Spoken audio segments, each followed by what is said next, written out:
Working on 2 different ways of painting patina on bronze today on Quick Tips. Get ready.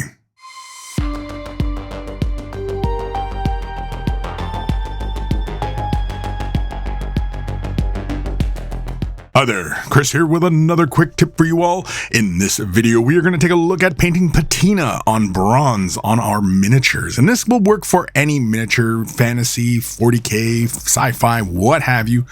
Warp Block Bronze is going to be our beginning color here. The model has been assembled and primed in black using Citadel spray. Lay a little bit of the Warp Block Bronze onto the palette, just the dampness of the brush to thin the color down ever so slightly, and we begin applying our first little layer here. Now, these paints are base layer paints, so they actually are fairly heavily pigmented as you apply them onto the model surface. And, it's just pretty straightforward. We're going to slap this nice deep bronze color down onto the model surface, working it into all the little nooks and crannies on the surface as well. And I'm being somewhat careful here, although for some of you out there, you don't really have to be all that careful, especially for orc models for that matter, really. In fact, the messier they look, I think, kind of works in their favor. Once that base coat is dry, we are going to come in with Soat Tech Green. We're going to use some Citadel Contrast Medium. We're going to take a little dollop. Now, this is probably actually too much paint, but that's okay. We're just going to slap this onto the palette, and we're going to use about 3 drops of contrast medium in this mixture. And I'm mixing it basically only into, like less than a quarter of what I put onto the palette. So just be mindful of that.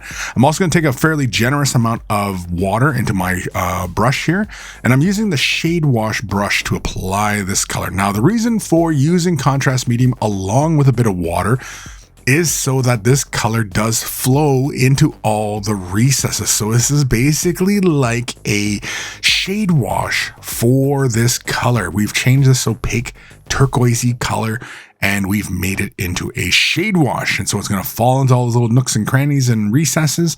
Really quickly, I'm just demonstrating, just wiping off anywhere you pull extra paint onto the surface. You just, as long as your brush is damp, you can quickly pull it off, and you don't have to worry about going back and correcting or anything like that, as long as you're really fast.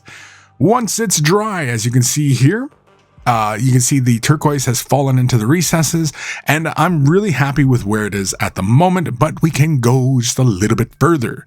Nilic Oxide, the Citadel Technical. We're going to use that. We're going to use our more precise base coating brush. It's kind of one I've been using for eyeballs and everything like that.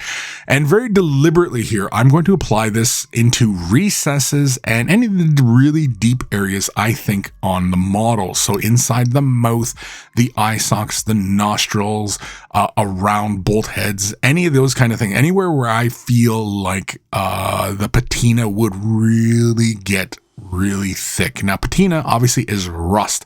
It's a fancy word for rust, and it often is patina is referred to or verdigris when we're talking about bronze. And this is really what we're emulating with this particular effect.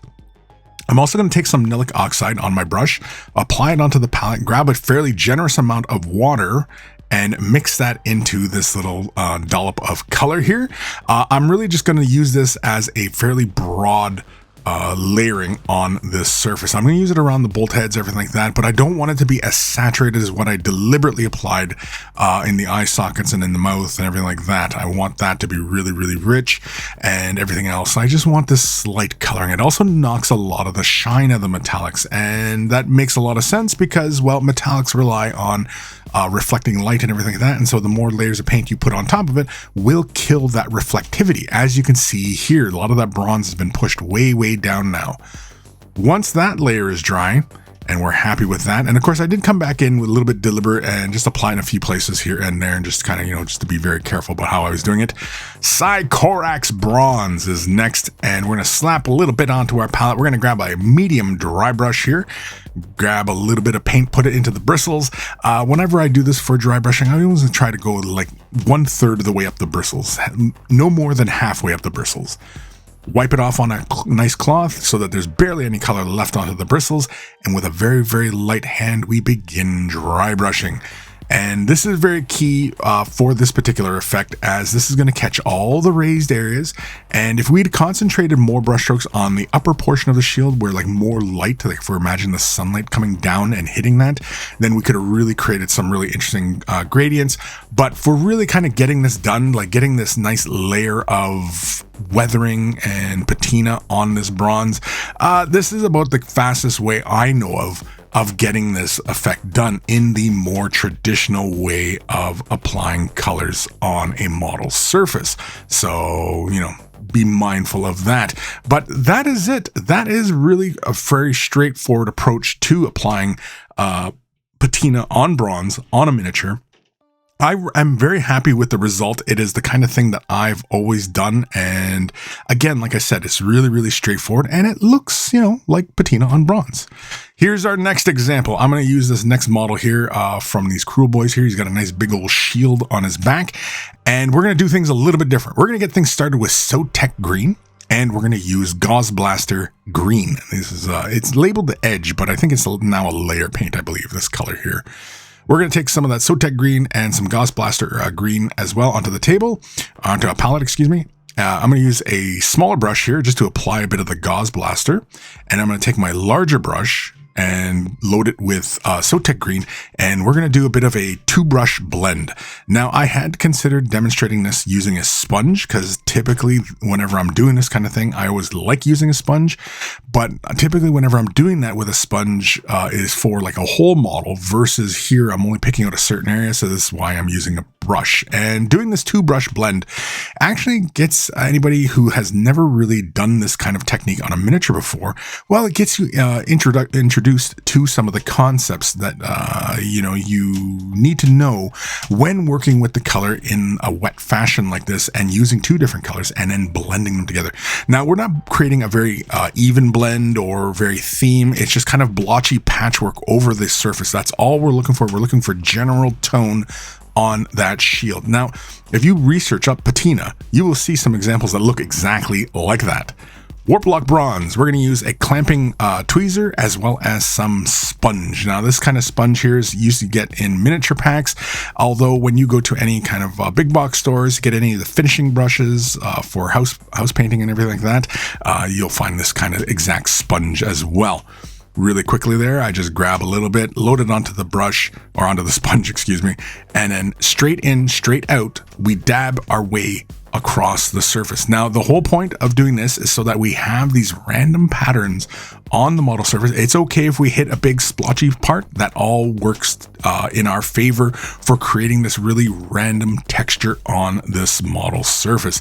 And because we're going kind of in reverse of what we did in the previous example, we are building on top, and yes, that's right, we're going to be able to keep our nice metallic shine. And that is one of the things that, you know, kind of gets lost, especially when you're doing this kind of stuff, weathering on miniatures and everything like that. And people who like to keep a lot of a really rich metallic shine on a surface, yeah, well, this is the way to go about it, is you do the weathering first and then layer in your metallics. And here you can see it, you know, it looks like patina. Sycorax Bronze is next, and yes, we're going to slap a little bit of this onto our palette, and yes, we're going to use a medium dry brush to accomplish our goals here. Just grab a little bit onto the brush, halfway, 1/3, wipe most of the paint off the bristles, and then with a very light hand, we begin dry brushing onto the surface. Now, when we're dry brushing, again, the key is to maintain a very, very light hand, and yeah, just work against the grain. If the details run north-south, then your brushstroke should be east-west, and vice versa for other directions, and semicircular brushstrokes as well to catch kind of odd angled areas. But that is it. That's a really straightforward way. That is 2 ways of creating patina on bronze on a miniature. And, you know, let me know what you guys think of these 2 different techniques.